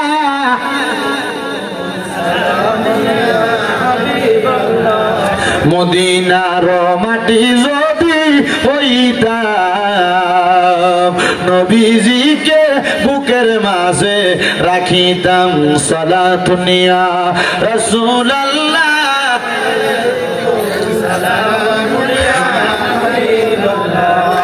আলাইকুম সালাতুন ইয়া রাসূলুল্লাহ সালামুন ইয়া। হাফেজে কোরআন একটা ডাক দিয়া কয়, পাগল পাগল আপনার কাছে জানতে চাই, তাইলে আপনার কবরে বাড়ি দিলাম, এই বাড়ি যদি আপনার ফিডে লাগে, এ পাগল তাহলে আমি যে আপনার কবরের সামনে দাঁড়ায় দাঁড়ায় কোরআন পড়ছি, প্রথম দিন আমার ব্যথা তো মাফ হয়েছিল, দ্বিতীয় দিন পড়ছি মাফ হয়েছিল, তৃতীয় দিন পড়ছি ব্যথা কেন বাড়লো? পাগল একটা ডাক দিয়া কয়, কোরআনে হাফেজ ব্যথা দেওয়ার মালিক আল্লাহ, নেওয়ার মালিক আল্লাহ, বাড়াইয়া দেওয়ার মালিক আল্লাহ, কমাইয়া দেওয়ার মালিক আল্লাহ। হাফেজ সাহেব, প্রথম দিন যখন তুমি আমার কবরের সামনে দাঁড়ায় দাঁড়ায় কোরআন পড়ছ, তোমার কোরআন তেলাওয়াতটা আমি কবরের বাসিন্দার কাছে বড় মায়া লাইগা গেছে। আমি ওই সময় আমার আল্লাহর কাছে কইছি, আল্লাহ তার কোরআন তেলাওয়াতটা যেহেতু এত সুন্দর, আল্লাহ তার কোরআন তেলাওয়াতের বরকতে তুমি তার পেটের ব্যথাটা ভালো করে দাও। আমার আল্লাহ তাআলা তোর পেটের ব্যথা ওই দিন ভালো করে দিছে। কিন্তু আজকে গত এর পরের দিন যখন একই সময় হয়েছে, আমার মনে ওই তোর কোরআন তেলাওয়াতের আওয়াজটা বাজতেছিল। আমি আল্লাহরে কইছি, আল্লাহ ওই ব্যক্তিটার পেটের মধ্যে আরেকটু ব্যথা বাড়াইয়া দিয়া দেখো না। সেনি আরেকবার আইসে আমার কবরের সামনে কোরআনটা পড়ে। আমার আল্লাহ তোর পেটের ব্যথা বাড়াইয়া দিছে। তুই যখন কোরআন পড়ছস, আমি আল্লাহরে দোয়া করছি, আল্লাহ এবার আপনি আবার তার পেটের ব্যথাটা আবার বাড়া কমাইয়া দেন। আমার আল্লাহ দোয়া কবুল কইরা তোমার পেটের ব্যথা কমাইয়া দিছে। যখন তুমি তৃতীয় দিন আমার কবরের সামনে কোরআন পড়ছো, আমি যখন তোমার কোরআন তেলাওয়াত শেষ হয়ে যায়, আমি আমার আল্লাহর কাছে দোয়া করছি, আল্লাহ আপনি তার পেটের ব্যথাটা আরেকটু বাড়াইয়া দেন, সে যেন আমার কবরের সামনে আরেকটু বেশি করে কোরআন শরীফ পড়ে। আল্লাহ আপনি আরেকটু বাড়াইয়া দেন, সে যেন আমার কবরের সামনে একটু বাড়াইয়া কোরআন শরীফ পড়ে। হায়রে, তুমি যখন আরেকটু বাড়াইয়া পড়ছো, তুমি যখন কোরআন তেলাওয়াত আবার শেষ করো, আমি আবার আমার আল্লাহর কাছে কইছি, আল্লাহ আপনি তার পেটের ব্যথাটা আরেকটু বাড়াইয়া দেন, সে যেন আরেকটু আমার কবরের সামনে কোরআন তেলাওয়াত পড়ে। কিন্তু আমি বুঝছি না রে, তুই যে এই কোরআন তেলাওয়াত করতে করতে বিরক্ত হইয়া যাবি, রাগান্বিত হইয়া আমার কবরের উপর আঘাত করবি। তার মানে বোঝা যায় আল্লাহর ওলিদের কবরের উপরে আঘাত করলেও এটার ব্যথা আল্লাহর ওলিরা পায়। কথা কন্যা ঠিক কিনা? অনেক মুনাফিকেরা, অনেক বেঈমানেরা গত কয়েকদিন সরকার পতনের পরে দেখছেন নি আপনারা, জানি না মাজারের মধ্যে হামলা চালাইছে, আল্লাহর ওলির মাজার ভাঙতে গেছে। আরে অনেক মানুষ এটার বিরোধিতা করছে, আমি কিন্তু বিরোধিতা করছি না।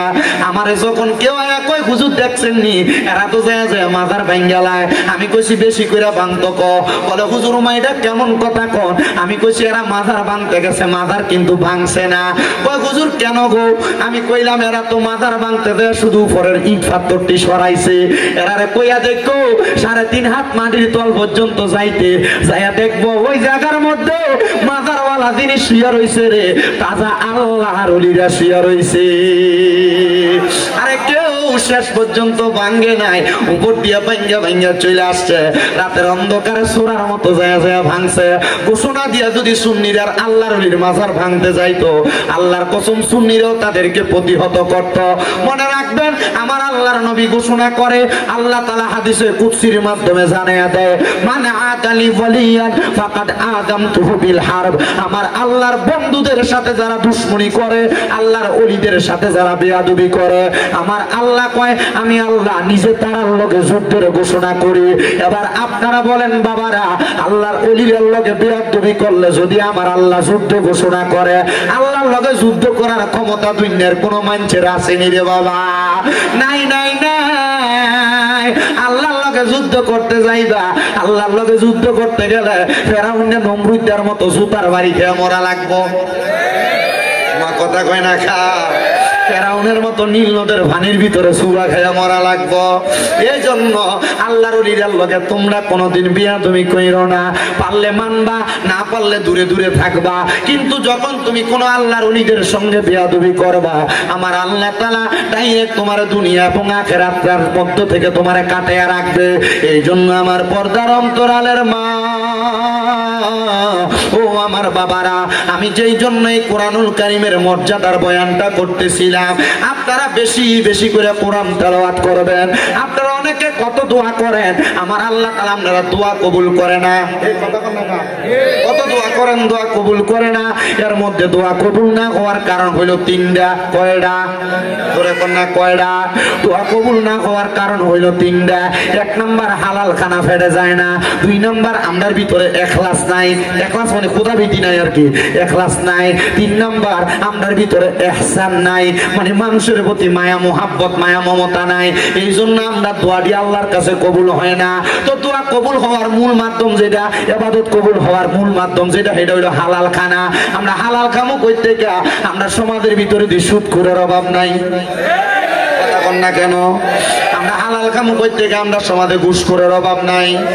আপনারা আবার ঠিক ঠিক কইতাছেন, এদিকে ধরে নিয়ে আপনারা মসজিদের সভাপতি বানান, এদিকে ধরে নিয়ে আপনারা মসজিদের সেক্রেটারি বানান, এদিকে ধরে নিয়ে আপনারা এলাকার হদ্দার বানান, এদিকে ধরে নিয়ে আপনারা আদ্দার মাতাব্বর বানান। কথা কই না?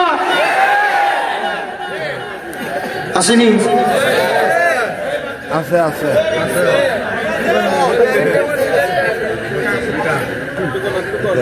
যদি কয় আমরা সুদকা সভাপতি বানাই, সুদকা মসজিদের সাত ডালে দিয়ে দিছে বেটা, মসজিদের রডটি দিছে আর লাগে বেটা সভাপতি। কথা কেন কা? ওই বেটা দিয়ে এলাকার ঘুষখোর, বেটা দিয়ে মানুষের জমি দখল করে খা, বেটার মসজিদের সেক্রেটারি বানাইছিস কা? না, মসজিদের টাইলস দিছে বেটা। কথা কেন কা? আছে না নাই?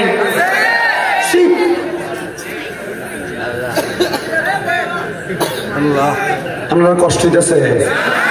আসেনি এমন? কম না বেশি? এলাকা হদ্দারি করে এবারটা, এবারটার ভাই বাতিতে জমি দখল করে রাখা, এবারটা তো মানুষের বিচার করতো, হিসাব তোর খুব ভালো এবারটা।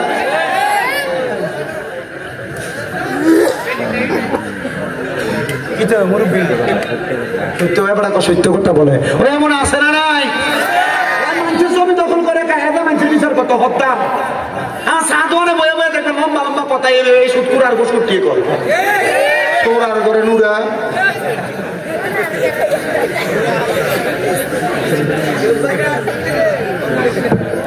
আছে না নাই? আবার দেখবেন এই রামপুরের বাজারে দেয়া মুরগা কিনতে আপনি দেশিটা কিনতে পারতেন, আপনি কিনতে পারতেন না। এবার এক মুরগার দাম 3000, এবার প্রায় 3500 মধ্যে কেউ আপনি 3000 তো ব্যবসায়ীদের কষ্ট হয়ে দেবো। আমার ইচ্ছে হয়েছে আধা মনে এক সমানে কিনে না ঠিক আছে। এই প্রত্যেকে আছে কথা কয় না? আছে না নাই? আছে না নাই? আবার আপনার এলাকার ভিতরে সাধনে বলে এদের সত্যি কথা কন, এক কাপ সায়ের লোভে এদের সত্যি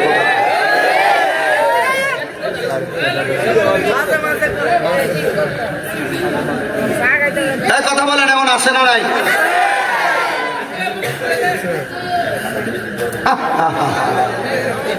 কি জবাব দিব আল্লাহ? আবার অবৈধ জমি মনে করেন বাপ মরে গেছে, বাপ বইনের সম্পদ বুঝিয়ে দেয় না, আছে কি 2 লাখ কে দিয়ে বই দাবি দাবি তাই দাবি ছেড়ে দেয়। বড় ভাই মরে গেছে, ভাই বাতিদের জমি বুঝিয়ে দেয় না, এমন সিটার নাই আপনার এলাকা?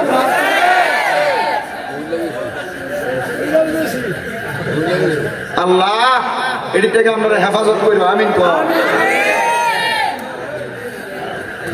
আমার বাজানেরা কষ্ট হইতেছে, গভীর মনোযোগ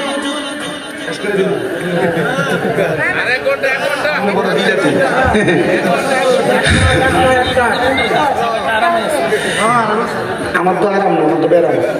আমার বাজানেরা গভীর মনোযোগ দিয়ে বয়ানটা শ্রবণ করবেন, তাইলে দোয়া কবুল হওয়ার যে সত্য, এমন হারাম কামিনারা হাজার দোয়া করলে দোয়া কবুল করত, কথা কোন কবুল করত?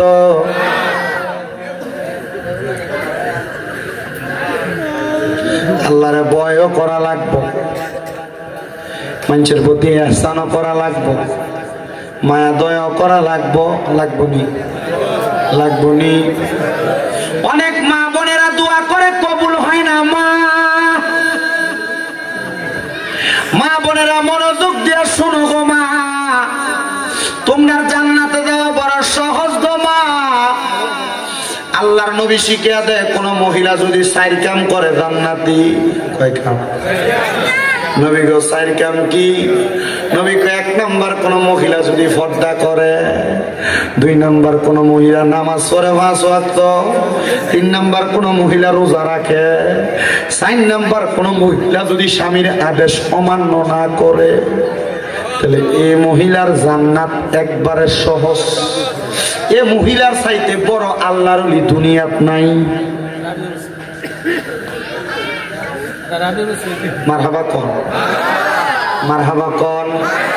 মা গো মা, নামাজ পড়ো, পর্দা করো, রোজা রাখো, কিন্তু জামাই যদি অন্য কোন কথা একটু থেকে একটু টের বেটের একটা দমক দাও, জামাইয়ের কথাটার মানো না, আল্লাহর কসম তোমার নামাজ কামে লাগতো না, রোজা কামে লাগতো না।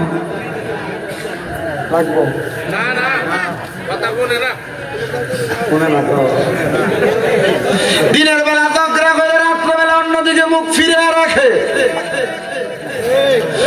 অন্যদিন বাচ্চা থাকতো এক পাশে, জামাই বউ এক লগে ঘুমাইতো, যেদিন ঝগড়া হয় দিন বাচ্চা মাঝখানে। অন্যদিন কি তো আপনার কষ্ট হইতেছে, এবার আমরা কই যা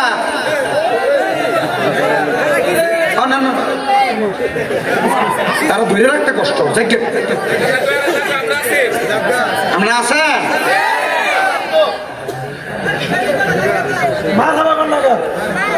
না তোমার হবা এটা কইয়াতে মুর্শিদ ভাই আরো জোরে কোন মার হাওয়া।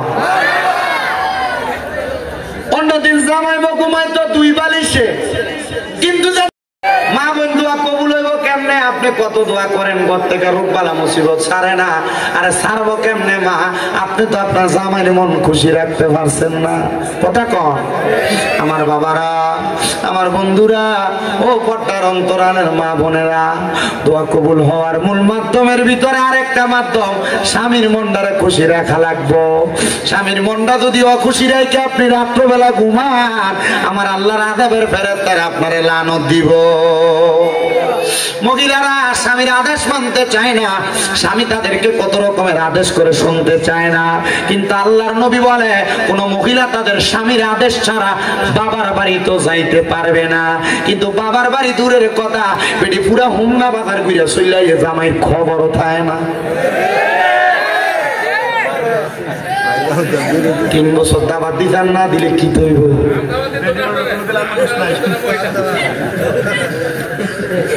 কষ্ট দিতেছে আপনারা। এ মা, যদি জান্নাতে যাইতে চাও গো, স্বামীর আদেশ মানবা, স্বামীর দমক সহ্য করবা, স্বামীর কথাগুলা মাইন্না মাইন্না চলবা। আমার নবী কয়, এক একটা মহিলাকে আমি নবী পানির সাথে তুলনা করলাম। নবী গো কেন? বলে পাথরের সাথে তুলনা করি নাই। নবী গো কেন কেন কেন? বলে পাথর যেই কোনো জায়গায় রাখা যায় না, কিন্তু পানিকে যেই পাত্রে রাখবা সেই পাত্রের মধ্যে থাকবে। একটা মহিলা যদি পানির মতো হইয়া যায়, ওই মহিলা সংসারে কোনোদিন অশান্তি হবে না, ওই মহিলা কোনোদিন সাংসারিক জীবনে অশান্তি পাবে না, ওই মহিলা কোনোদিন তার পারিবারিক ভাবে অশান্তি পাবে না। এই জন্য আমার খুলনার মা বোনেরা, রামপুরের মহিলারা, আপনারা কোনোদিন আপনাদের স্বামীর অমান্য করবেন না, স্বামীর অবাধ্য হবেন না, স্বামীর কথা অমান্য কইরা চলবেন না। দেখবেন গো মা, শান্তির অভাব হবে না। কিন্তু অনেক মহিলারা কই হুজুর স্বামীরে মানতাম কেমনে? বেড়া সিগারেট খেয়ে বাড়িতে আসে, বিড়ি খেয়ে বাড়িতে আসে, হুজুর বাথরুমের গুয়ের গন্ধ এত ভালো লাগে, জামাইয়ের মুখের সিগারেটের গন্ধ এর চাইতে আরো দুর্গন্ধ। তখন আর এই বেডির আর জামাইরে ভাল লাগে না, সুইটারে ভাল লাগে। কথা কয় না।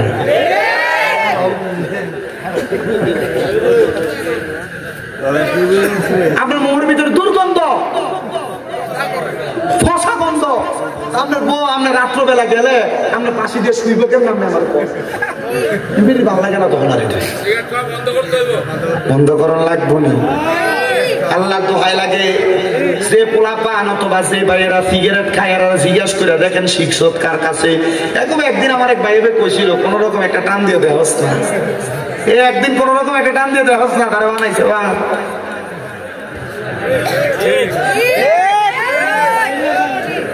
এমন বন্ধু পরিত্যাগ করো যে বন্ধু তোমার সিগারেট খানা শিখায়, যে বন্ধু তোমার নেশা করা শিখায়, যে বন্ধু তোমার মানুষের হক খাওয়া শিখায়, গান শিখায়, বত্তা খাওয়ানোর নাম দিয়ে মানুষের কাতের মূলা চুরি শিখায়, কথা কয় না?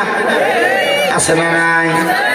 এই জন্য বাবা, বন্ধুরা, ভাইরা, আপনাদের কাছে আমার করজোড়ে আবদার, আপনার পরিবারে শান্তি করতে চাইলে শুধু মহিলাদেরকে দোষ দিলে চলবে না, মাঝে মাঝে আপনারা আপনাদের নিজের দোষের কত চিন্তা করবেন। দোয়া কেন কবুল হয় না? কত দোয়া মসজিদে বেটারা করে, কত দোয়া মহিলারা আবার তাদের ঘরের মধ্যে করে। এরে বাবা, দোয়া কবুল হওয়ার আরেকটা মাধ্যম আছে। জামাই বউ এক লগে যদি নফল নামাজ পড়া দোয়া করতে পারে, আমার আল্লাহ তাআলা তাদের দোয়া ফিরায় না। জামাই বউ কেমনে দোয়া করলে দোয়া ফিরায় না? এক লগে পড়লে আল্লাহ তাআলা দোয়া ফিরায়। আচ্ছা, অনেক চিন্তা করতেছে, আমি ভাই যে বলে কম কেমনে নামাজের কথা, আমি নিজ ঐদ্য করি কথা কন না।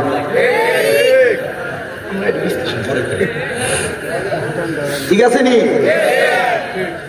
জামাই বউ এক লগে, ওই যে বাসর রাইতে এক লগে ভরাই দিছিল 2 টাকা, আর কোনদিন ভরছে কিনা সন্দেহ।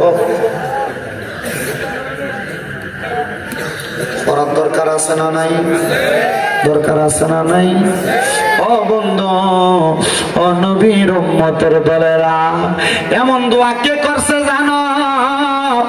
এমন দোয়া করছে আল্লাহ তাআলার পয়গম্বর হযরতে জাকারিয়া আলাইহিস সালাতু ওয়াস সালাম। বয়স বড় বৃদ্ধ হয়ে গেছে জাকারিয়া নবী। তো জাকারিয়া নবী ছিল হযরত মরিয়ম আলাইহিস সালাতু ওয়াস সালামের খালু। হযরত মরিয়ম আলাইহিস সালাতু ওয়াস সালামের খালু। তো মরিয়ম আলাইহিস সালাতু ওয়াস সালাম যখন ছোট, মরিয়ম আলাইহিস সালাতু ওয়াস সালামের বাবা মারা যাওয়ার পর ওনারা লালন পালনের দায়িত্ব এ পড়ছিল জাকারিয়া নবীর উপরে। মারহাবা কোন? আর জাকারিয়া নবী ছিল বাইতুল মুকাদ্দাস মসজিদের ইমাম সাহেব। মারহাবা। 4 জন ইমামের ভিতর উনি একজন ইমাম। মরিয়ম আলাইহিস সালামের বাবা ছিল আরেকজন ইমাম, উনি মারা গেছেন, উনি ছিলেন দ্বিতীয় নম্বর। মারহাবা। হযরত জাকারিয়া পয়গম্বর মরিয়ম আলাইহিস সালাম রে কুলি পিঠে করে মানুষ করার পরে যখন মরিয়ম আলাইহিস সালাম বড় হয়ে গেছে, জাকারিয়া পয়গম্বর আমার আল্লাহর কাছে দোয়া করে, আল্লাহ আমার মরিয়ম এখন আর আমার কাছে নাই গো আল্লাহ, আল্লাহ তুমি যদি আমার একটা ইবাদিকা সলিহিন নেক সন্তান দিতা, তাহলে আমি জাকারিয়া নবীর মনের আশাটা পূরণ হইতো, আমার কলিজা ঠান্ডা হইতো। জাকারিয়া নবী দোয়া কইরা কানতে কানতে বাড়িতে গেছে, চোখের পানি মুছতে মুছতে। জাকারিয়া নবীর স্ত্রী জাকারিয়া নবীর দেখা ডাক দিয়ে কই, স্বামী গো এমন ভাবে কান্না করতেছেন, কান্না করার কারণটা কি জানতে চাই। ডাক দিয়ে কই, স্ত্রী এমন ভাবে কান্না করার কারণটা তুমি জানতে চাও? আমি কান্দি আল্লাহ যেন আমার একটা সন্তান দেয়। বলে কেন? কারণ একটা সন্তানের দোয়ার কারণে আল্লাহ তাআলা মা বাপরে মাফ কইরা দেয়। হায় রে, আপনি না নবী, আপনারা কি লেগে মাফ করা লাগবে? উনি কয়, না রে না, সন্তানের প্রতি মায়া কোন মা বাবার নাই? অনেক পোলাপান মনে করে মা বাপ সন্তানকে বেশি বেশি এখানে সেখানে গেলে বারবার ফোন দিয়া দিয়া কয় তাড়াতাড়ি বাড়িতে আয়। এটা এমনি কয় না রে, মা বাপ চিন্তা করে পুত্রানি ওই জায়গায় বেশিক্ষণ থাকলে কোনো বিপদ হয়ে যায়, পুত্রানি ওই জায়গায় মধ্যে বেশিক্ষণ থাকলে কোনো বিপদে পড়ে যায়। সন্তান মাঝে মাঝে মা বাপ এই কথা বললে তুমি মা বাপরে ধমক দিয়া কও, কিছু হইতো না, আমি আইতেছি, রাহো ফোনটা কাইটা দাও। না না না, মনে রাখবা যারা মা বাপ নাই এরারে কেউ ফোন দিয়া খবর লয় না, এরারে ফোন দিয়া কেউ খোঁজ খবর লয় না। এজন্য আবদার জানাই রে, ও আমার রামপুরের বাবারা, মা বাপ যদি তোমরা এমন ফোন দিয়া খবর লয়, আম্মা আব্বারে কখনো তোমরা ধমক দিও না। এমন অনেক সন্তান তো আছে, মা বাপ যদি কোনো বিষয় বুঝিয়া কইতো চায়, সন্তান ধমক দিয়া বয়ালায়, কয় তুমি বয়া তাও তুমি বোঝো না। আরে তারা বোঝে না, তুই ফুতে বোঝো, মা বাপের মতো তুমি ফুতে বেশি বোঝো না। আম্মা আব্বা বুড়া হয়ে গেলে এদের থেকে পরামর্শ নিবে, এদেরকে অবহেলা করে চলবা না। মনে রাখবা, বুড়া মানুষের এক বুদ্ধি তোমার বয়স বুদ্ধিও মাল কারাইতো না। এজন্য সবার কাছে আমার আবদার, বৃদ্ধ মা বাবার অবহেলা করিস না, বৃদ্ধ মা বাপরে বড় মায়া করবি, আদর যত্ন করবি। হযরত জাকারিয়া নবীর স্ত্রী ডাক দিয়ে কই, স্বামী আপনি যদি আমারে বলেন গো, আমরা স্বামী স্ত্রী দুইজন মিলে আল্লাহর কাছে দোয়া কইরা, এতদিন তো আপনি বাইতুল মুকাদ্দাসে দোয়া করছেন, আমি আমার ঘরে বৈশা দোয়া করছি, আজকে রাত্রবেলা আমরা স্বামী স্ত্রী দুইজন বৈশা দোয়া করব, দেখবেন দোয়া কবুল করব। অনেক মহিলারা সন্তান হয় না, আমি বলবো স্বামীরে নিয়ে একসাথে রাত্রবেলা তাহাজ্জুদ নামাজ পড়বা, দেখবা আমার আল্লাহ তাআলা সন্তান দান করব। অনেক মহিলাদের ঘরের মধ্যে বরকত হয় না, আমি বলবো জামাইরে নিয়ে এক লগে ঘরের মধ্যে নামাজ পড়বা। অনেক মহিলার ঘরের মধ্যে রোগ বালা মুসিবত ছাড়ে না, আমি কমু জামাইটারে নিয়ে একসাথে নফল নামাজ পড়বা, ঘরের ভিতরে রোগ বালা মুসিবত থাকবে না, তোমরা নামাজ আর দোয়ার বরকতে আল্লাহ তাআলা সব ধরে দিব। এবার আপনারা বলেন, আল্লাহর নিয়ামত অর্জনের জন্য স্বামী স্ত্রী একটাই করে ইবাদত করার দরকার আছে না নাই? জাকারিয়া নবীর স্ত্রী এবং জাকারিয়া নবী একসাথে দোয়া করে, দোয়া করার পরে আল্লাহ তাআলা জাকারিয়া নবী এবং ওনার স্ত্রীর দোয়া কবুল করে ফেলছে। আল্লাহ তাআলা বাণী পৌঁছায় দেয়, জাকারিয়া তোমাদেরকে একটা সন্তান দেওয়া হবে। জাকারিয়া নবীকে আল্লাহ সন্তান দিতা তো দিতা, আরো আগে দিতা, কিন্তু এখন আমার বয়স বৃদ্ধ বয়স, তুমি আমার সন্তান দিবা। আলহামদুলিল্লাহ। এ জাকারিয়া যখন সন্তান দেই নাই বলছি দেব না, তখনও বলতো আলহামদুলিল্লাহ, আবার এখনো কো আলহামদুলিল্লাহ। আল্লাহ তাআলা জাকারিয়া নবীরে খুশি হয়ে একটা ছেলে সন্তান দান করছে। বাবা কইলেন না, ছেলে সন্তান দান করার পরে জাকারিয়া পয়গম্বর আল্লাহ তাআলার কাছে দোয়া করছি। জাকারিয়া নবীর ছেলেটা আস্তে আস্তে বড় হয়েছে, 7 বছর। কয় বছর? জাকারিয়া নবীর ঘর দুইটা, একটা ইবাদত খানা আর একটা হলো আলাদা সাইডের মধ্যে ইবাদতের জায়গা, একটা ইবাদত খানা আর একটা নিজে থাকার জায়গা। জাকারিয়া নবী বলে, সন্তানের 7 বছর বয়স, আমি আমার থাকার ঘরের মধ্য থেকে রাত্রবেলা বের হওয়ার পর রাতে আর ঘরে যাই নাই, আমি আমার ইবাদত খানার মধ্যে ইবাদত করতে করতে সময় কাটিয়ে দিছি। দেখবেন সকালবেলা ঘুম থেকে ওইটা সন্তানেরা বাবারে না দেখতে মাঝে মাঝে কান্দে। ছোট মানুষ কান্দে না, কান্না করে। তো জাকারিয়া নবীর সন্তান ঘুম থেকে জাগ্রত হইয়া জাকারিয়া নবীর সন্তানও কান্দে, মা আব্বাজান কোথায়? মা জননী দেখা দিতে তোমার আব্বাজান ওই ঘরের মধ্যে। এবার মা জননীর কথা শুনি না, 7 বছরের ছেলে হাঁটতে হাঁটতে ঘরের মধ্যে প্রবেশ করলেন। এবার জাকারিয়া নবীর সন্তান জাকারিয়া নবীর কাছে যা দেখতেছে, ওই ঘরের মধ্যে জাকারিয়া নবী নামাজের সেজদার মধ্যে মাথা ফালাইয়া রাখছে। সন্তান জাকারিয়া নবীর বাবরি কাটা চুলগুলার মধ্যে, ছোট মানুষ তো বোঝে না, দুই আলগি দিয়া তুলছে আর তাকে দেখে জাকারিয়া নবীর চোখগুলা বড় বড় লাল হয়ে গেছে, আর চোখগুলা দিয়া বায়া বায়া পানি পড়তাছে। ছেলে জিগায়, আব্বা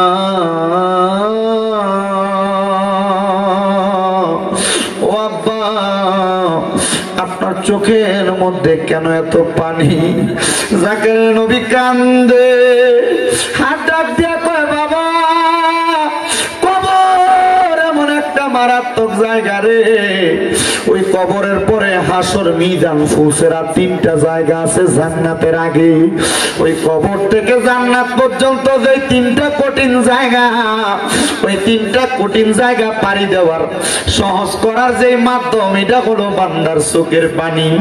আপনি না নবী, আপনি কি লাগে এটার জন্য কান্দেন? কয় উম্মতের শিখাই। জাকারিয়া নবী কয়, ফুতের এই কথা বইলা আমি আমার সন্তানকে কুলে নিয়ে ঘরে চইলা গেছি, বলছি আমার স্ত্রী খাবার রেডি করো, আমি গোসল কইরা খাবার ভক্ষণ করবো আমার সন্তানকে নিয়ে। জাকারিয়া নবী গোসল করতে চলে গেছেন, শেষ করে ঘরে এসে জিজ্ঞাসা করে, আমার সন্তান কোথায়? ওনার স্ত্রী বলতেছে, আমি তো জানি আপনার সন্তান আপনার সাথে। উনি বলে, আমি জানি তোমার সাথে। ও বন্ধু, ও নবীর উম্মতের দল, আশিকে রাসূল ভাই বাবারা, জাকারিয়া পয়গম্বর ওই জায়গার মধ্যে দাঁড়ায়া থাইকা ডাক দিয়া কই, স্ত্রী আমার সন্তান বুঝি ঘরের মধ্যে নাই? খুঁজতে খুঁজতে জাকারিয়া পয়গম্বর ওই এলাকার পাহাড়ের গুহা একটু বাদ রাখে নাই, গাছের আড়াল খেজুরের বাগান বাদ রাখে নাই, কোন মানুষের বাড়ি ঘর বাদ রাখে নাই, কোন জায়গার মধ্যে জাকারিয়া নবী ওনার সন্তানদের খুঁজা খুঁজা পাইতেছে না। না। 7 দিন হয়ে গেছে, জাকারিয়া নবী ওনার সন্তানরে ঠোকাইয়া পাইতেছে না। জাকারিয়া নবী আমার আল্লাহর কাছে কান্দে, আল্লাহ এতদিন পর্যন্ত সন্তান দিছো না। আমি জাকারিয়া নবীর মনের ভিতরে কোনো কষ্ট ছিল না, এই বয়সের সন্তান দিলা, এখন সন্তানের বয়স 7 হয়ে গেছে, সন্তানদের 7 দিন খুঁজা পাই না। আল্লাহ আমি জাকারিয়া নবীর কাছে ভালো লাগে না। জাকারিয়া নবী কান্দে কান্দে কান্দে, একটা খেজুর গাছের সাথে হেলান দিয়া কান্দতে কান্দতে ঘুমিয়ে গেছে। গায়েবী ভাবে আওয়াজ আসে, জাকারিয়া সব জায়গায় তো খুঁজলা, যে ঘরের ভিতরে তুমি যাইয়া আমি খোদারে ডাকো, ওই ঘরের ভিতরে যাইয়া সন্তানটারে খুঁজা দেখছো নি? উনি বলে ঘুম থেকে লাফ দিয়ে উঠছি, একটা দৌড় মাইরা ঘরের ভিতরে ঢুইকা গেছি, দেখতাছি রে আমার 7 বছরের ছোট ছেলে সেটার মধ্যে পড়া রয়েছে, মাথা ডালগি দিয়ে তোলা দিয়া আমি তাকে দেখছি 7 বছরের পোলাটার চোখ গুলা লাল হইয়া রয়েছে, চোখ দিয়া বায়া বায়া পানি পড়ে। ডাক দিয়ে কইলাম, বাবা রে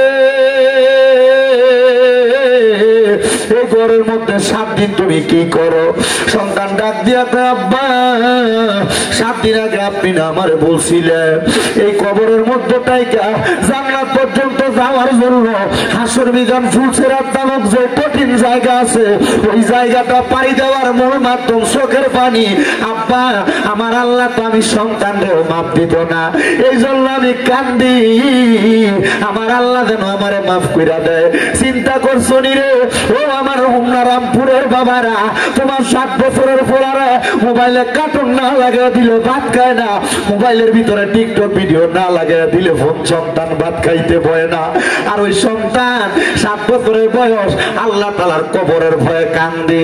কান্না করার কারণ হইল উনি বলতেছেন আমার আব্বা জানের কাছ থেকে শিক্ষা। সন্তানের জন্য জাকারিয়া নবী কান্দে আর কয়, আল্লাহ তোমার কাছে আবাদে কাসওয়ালিহি নেককার সন্তান চাইছি, এমন একটা সন্তান দিছো, এই সন্তান দিয়ে আমার চাইতে তোমারে বেশি ডরায়। আল্লাহ গো তুমি আমার সন্তানটারে কবুল করো। আমার আল্লাহ তাআলা কবুল কইরা নিছে। এই সন্তানের দল তোমার বাপ্পা তোমার জন্ম দেওয়ার পরে নিজের চিন্তা তত বেশি করে নাই, জাকারিয়া নবী ওনার সন্তানের চিন্তা বেশি কইরা আমার আল্লাহর কাছে কাঁদছে। আপনার মা বাবা আপনারে জন্ম দিয়ার চাইতেও বেশি কাঁদতাছে। আরে কান্দে না শুধু, একটা সন্তান যদি দুনিয়ার জমিনে বিদেশেও চলে যায়, মা বাবার কলজাটার ভিতরে শান্তি লাগে না, ঘরের বাহিরে গেলে শান্তি লাগে না। আজকের মাহফিলে আমার হাবিব ভাই যে এই রামপুরের কলিফা বাড়িতে মাহফিল প্রতি বছর বছর সাজায়, আমি জানি না এই মাহফিল আর কতদিন পর্যন্ত চলবো। হাবিব ভাই যদি মারা যায় এই মাহফিলটা কায়েম জানি থাকবো নি। হাবিব ভাইয়ের বংশের মানুষের জন্য দোয়া করায়, এলাকার মধ্যে গানের জন্য দোয়া করায়, বৈদেশিরার জন্য দোয়া করায়, হায়াতে বাসিন্দা মানুষের লেগে দোয়া করায়। আল্লাহ আজকের মাহফিলে কোন পোলা পাঞ্জানি বসছে, যারার মা বাপ তারা এত কষ্ট করে করে মানুষ করছে, কিন্তু ওই মা বাপ অন্ধকার কবরের বাসিন্দা হইয়া রয়েছে। মাহবুব পর্দার অন্তরালে কোন মাইয়া জানি বসছে, তারা আজকে মা অন্ধকার কবরে মাহফিলে নাই। আল্লাহ কোন মাইয়াটা জানি পর্দার আড়ালে বইসা রয়েছে, তার আব্বা দুনিয়ার জমিনের মধ্যে নাই, তারা আছে। মাহবুব যারার মা নাই, যারার বাবা নাই, তারার মনে শান্তি নাই। জাকারিয়া নবী সহ সব নবীরার দোহাই দিয়া দোয়া করলাম, আল্লাহ তাদের মা বাবা কবরে, প্রত্যেকের মা বাবার কবর জান্নাতের বাগান বানিয়ে দাও, প্রত্যেকের মা বাবার কবর নাজাতের ফয়সালা করে দাও, প্রত্যেকের মা বাবার কবর নূরুন আলা নূর বানিয়ে দাও। আল্লাহ ও দয়াল রাব্বুল আলামিন, যারার মা বাবা বাইসা রয়েছে আম্মা আব্বার হায়াতের মধ্যে বরকত দান করে দাও। আমিন। হে আমার কুমিল্লা হোমনার রামপুরের বাবা, যদি কেউ ওই মা বাপরে কষ্ট দিয়া থাকো আল্লাহর দোহাই আমি সব মাহফিলে কই তারার কাছে দেয়া মাফ চাইবা, নচেত আমার ওয়াজ শুনা তোমার কোনো লাভ নাই। যদি এরা বাদ না দিয়া থাকো আল্লাহর দোহাই আমি সব মাহফিলে কই তারার কাছে মাফ চাইবা। এরা বাদ না দিয়া ওয়াজ মাহফিল শুনলে কোনো লাভ হবে না। অনেক মহিলারা শ্বশুর শাশুড়িরে কষ্ট দেও, মনে রাখবা গো মা, যতদিন শ্বশুর শাশুড়িরে মা বাবার মতো মনে না করবা শান্তি পাইবা না। আল্লাহ ও দয়াল আল্লাহ, আমরা প্রত্যেকের দোয়া কবুল কইরা নাও, আমরা প্রত্যেকের দোয়া কবুল কইরা নাও, আমরা প্রত্যেকের দোয়া কবুল কইরা নাও। আল্লাহ জাকারিয়া নবীর সন্তান যেমন ভাবে কান্নাকাটি করছি মাবুদ রে, ও দয়াল আল্লাহ আমাদের সবাইকে ওই কবরের কথা চিন্তা কইরা কইরা কান্না করার তৌফিক দান করো। কাইন্দো রে বাবা কাইন্দো, কেন জাননি আমার নবী কয় দুনিয়াতে যেই ব্যক্তি দৈনিক মাত্র 20 বার মরণের কথা স্মরণ করবে, ওই ব্যক্তি যদি ওই দিন মারা যায় আমার আল্লাহ তারে শহীদের মর্যাদা দিয়া দেয়, আমার আল্লাহ তারে শহীদের মর্যাদা দিয়া দেয়। আল্লাহ দুনিয়ার জমিনের মধ্যে আমাদেরকে মরণের প্রস্তুতি নেওয়ার তৌফিক দান করো। শ্বশুর বাড়িতে যাও, মিষ্টি নিয়ে যাও, ফল ফ্রুট নিয়ে যাও, কিন্তু একবার চিন্তা করো ওই কবরের বাড়ির মধ্যে যে যাইবা কি সামান রেডি করছো। কবরেরও তো কিছু সামানের দরকার আছে রে আব্বা। আমি আগেই বলছিলাম কবরের সামান হইল ঈমান আর আমল, এগুলা নিতে পারবা কবরের শান্তি পাইবা। দোয়া করবা আল্লাহ যেন আজকের মাহফিলের উসিলায় সব কবরবাসীরে মাফ কইরা দেয়। আল্লাহ তাআলার কাছে সেই ফরিয়াদ জানাই, আল্লাহ যেন নবীজির উসিলায় আজকের মাহফিল কবুল আর মঞ্জুর করে নেয়।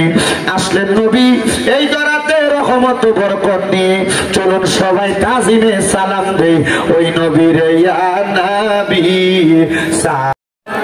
ইয়া রাসূলুল্লাহ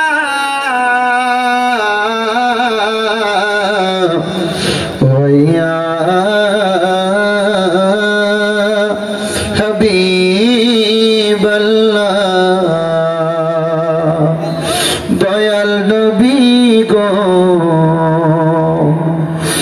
নবীজি আপনার দিদার যদি একেবারে পাইতাম, আপনার কদম ধরে চুমিতাম, বলিতাম মনে বেদনা, চুমিতাম আপনার রাজা ইয়া নবী। সবাই কাতার করুন ইয়া রাসূল সালাম, ইয়া হাবিব সালাম আলাইকা সালাতুল্লাহ।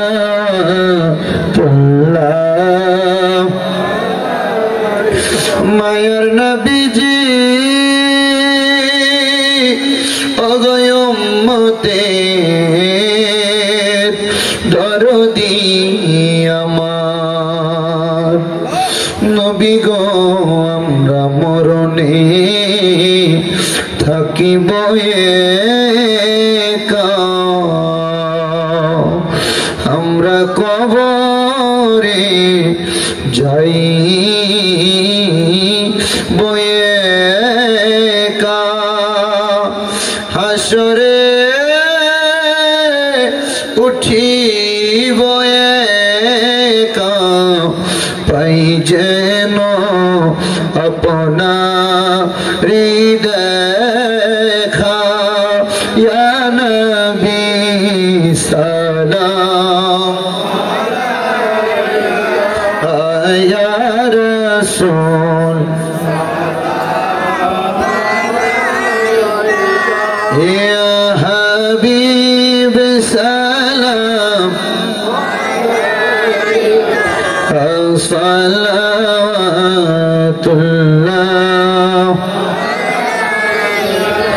আলে নবী औलाद नबी और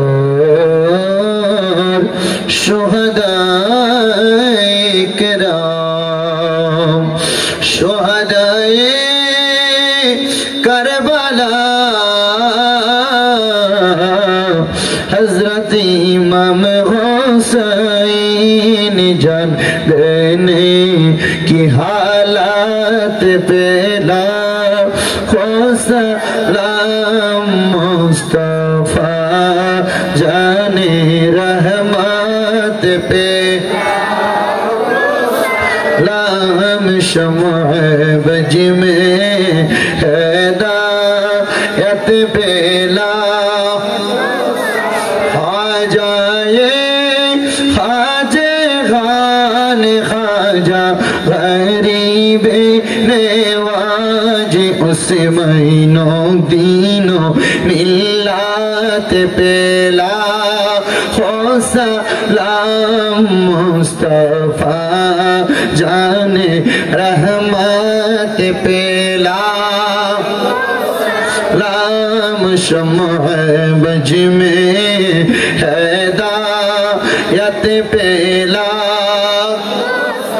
या पाके पंजातन लाखो सलाम या पाके पंजातन लाखो सलाम या पाक पंजातन लाखो सलाम या पाके पंजातन लाखो सलाम या हसन शाह हुसैन लाखो सलाम या हसन शाह हुसैन लाखो सलाम करबलार कुरबानी शरण करो प्राण भरे সকলে নামাজ পড়ো বালাগাল উলা বিকামালিহি